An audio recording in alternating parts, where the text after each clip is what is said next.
le budget de la belette. Je suis Lily et je viens vous voir depuis très peu de temps pour faire avec vous une avancée ou du moins d'améliorer mes finances au fur et à mesure avec vous.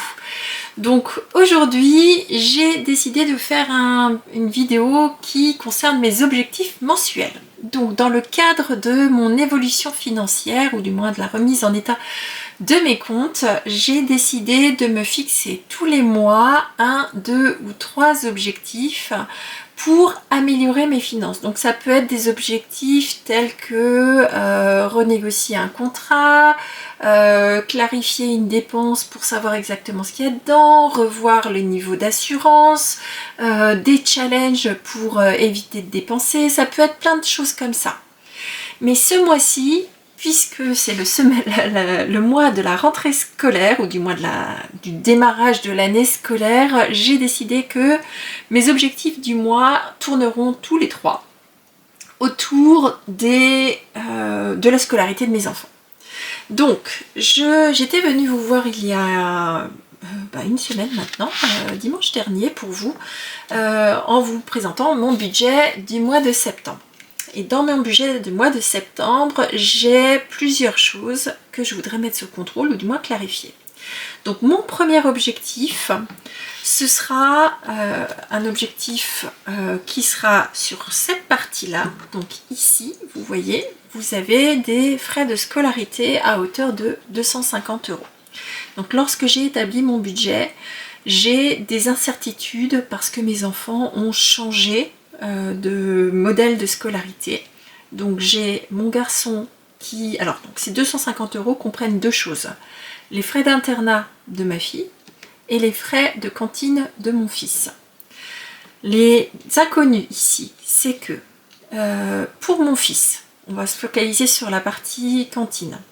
Il y a une évolution forcément tarifaire du prix du repas. Donc ça, il faut que je clarifie ça à la rentrée pour savoir exactement quel est le montant du coût du repas.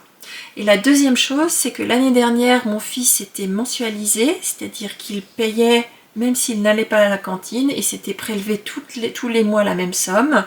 Cette année, il est un peu plus âgé, on lui a autorisé de sortir de temps en temps pour aller manger avec ses copains, sur son argent de poche bien évidemment, ou alors partiellement, mais nous on paiera que la valeur du repas. Par contre, du coup, on a basculé sur un tarif au passage, et donc je ne sais pas exactement combien va nous coûter chaque mois ce passage-là. C'est pas tout à fait le même tarif. Donc il faut que j'apporte la clarification sur ce point-là. Donc ce sera une partie de cet objectif.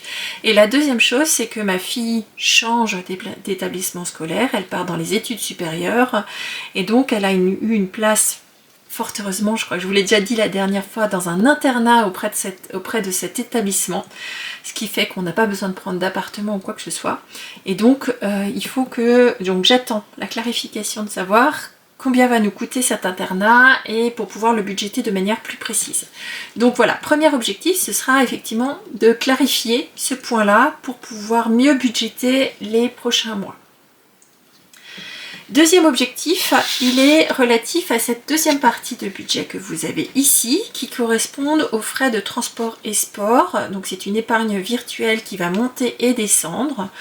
On a une partie qui est liée au transport de mon fils, mais là c'est un paiement une fois à l'année qu'on a déjà réalisé au mois de juillet.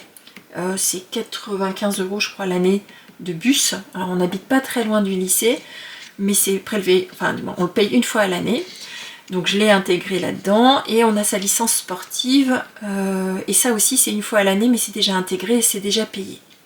Ce qui n'est pas intégré, enfin du moins c'est intégré dans le montant, mais qui est à l'heure actuelle inconnu, c'est quels vont être les coûts liés au transport de ma fille pour aller et revenir de son internat.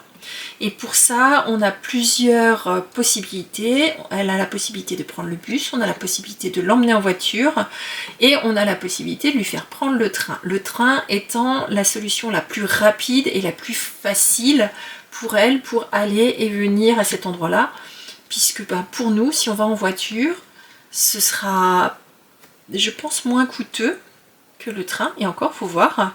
mais ce sera beaucoup plus long, c'est le double du temps de trajet. Et donc comme il faut qu'elle soit à l'internat le matin à 8 h le lundi matin, et que le vendredi il n'y a pas de flexibilité pour le moment où elle quitte l'établissement, je crois que le train sera peut-être la solution la plus facile. Mais donc là il faut que j'aille voir SNCF pour savoir quoi mettre en place, pour savoir exactement combien ça va nous coûter, quelle est la meilleure solution pour optimiser ces coûts-là. Et donc ça, je ferai le point avec vous en fin de mois pour savoir ce qu'il en est et comment on évolue là-dessus. Donc ça, c'est le deuxième objectif. Donc, objectif 1, apporter de la clarification sur les frais de scolarité. Objectif 2, optimiser les coûts de transport pour les allées et venues de ma fille vers l'internat. Troisième objectif, celui-ci, il est lié aux épargnes en cash. Donc, c'est ici. Donc, ce mois-ci, on avait prévu... Bon, mes excuses, on a été coupé. Le troisième objectif du mois que je me suis fixé, c'est de mettre sous contrôle nos dépenses de fournitures scolaires. Donc, ce mois-ci, j'ai mis une enveloppe qui s'appelle divers, dans lequel j'ai mis 50 €. Vous voyez qu'elle est encore intacte, puisqu'on fera les dépenses de fournitures scolaires qu'après, enfin du moins qu'en fin de semaine. Mon fils, donc ça ne concerne que les dépenses de fournitures scolaires pour mon fils, puisque celles de ma fille, nous les avons fait en tout début de vacances en juillet, lorsqu'elle a eu la liste du matériel nécessaire pour la rentrée, d'autant plus que elle, c'est essentiellement des classeurs et des feuilles. Pour mon fils, je ne sais pas, puisque c'est en fonction de chacun des professeurs, ils vont nous donner la liste de ce qu'ils veulent exactement. Alors je trouvais beaucoup plus agréable lorsqu'on était au collège, où on avait une liste complète des fournitures à acheter pendant l'été pour préparer la rentrée. Ici, au lycée, c'est vraiment au bon vouloir de chacun des professeurs. Donc certains vont demander des cahiers, d'autres des classeurs, d'autres des feuilles. L'objectif pour moi, c'est d'éviter de suracheter, chose que j'ai l'habitude de faire les autres années. C'est que je prends uniquement, je regarde la liste du professeur et je me pose pas de questions. Là, l'objectif, c'est d'aller fouiller dans les stocks, parce qu'on a énormément de stocks de matière, de feuilles, de cahiers et de stylos et tout ça, et de n'acheter que ce qui n'est pas existant dans nos stocks actuels. Donc si ce petit billet de 50 € pouvait suffire pour l'achat de la totalité des fournitures scolaires pour mon garçon, ce serait génial. Et si en plus il pouvait y avoir quelques économies, ce serait encore mieux. Bon, quoi qu'il en soit, voilà les 3 objectifs pour moi de ce mois-ci pour on va dire, améliorer encore la santé financière, ou du moins notre gestion financière. Donc les 3 tournent autour des vacances scolaires. Je pense que je ferai un thème chaque mois. Typiquement, là on est sur la rentrée scolaire. En octobre, il va y avoir l'augmentation, on va dire, des frais d'électricité, certainement, parce qu'il commencera à faire froid, parce qu'on va rentrer dans la mauvaise saison, et certainement que le mois prochain on parlera facture énergétique.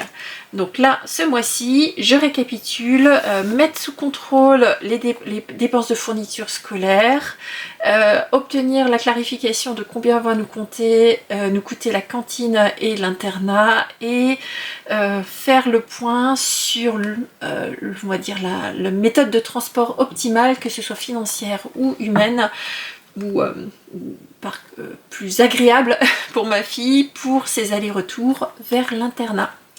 Donc voilà, j'espère que cette vidéo, qui somme toute sera beaucoup plus courte que les autres, vous aura plu. Pour moi, c'était nécessaire de faire toutes ces petites vidéos pour mettre en place mes objectifs financiers. Ça m'aide à me structurer et à atteindre nos objectifs. J'espère que ça nous aidera en tout cas à atteindre nos objectifs. Pour savoir où j'en suis au fur et à mesure, je vous invite à vous abonner si vous êtes intéressé, si cette vidéo vous a plu, à me mettre un petit pouce en l'air si jamais vous avez apprécié mon contenu. Et je vous dis à dans les prochaines vidéos pour savoir où j'en suis dans mon évolution du mois, et je vous dis à la fin du mois pour voir où j'en suis arrivée avec mes objectifs mensuels. Je vous embrasse, je vous souhaite tout de bon pour vos budgets et vos finances, et je vous dis à très bientôt.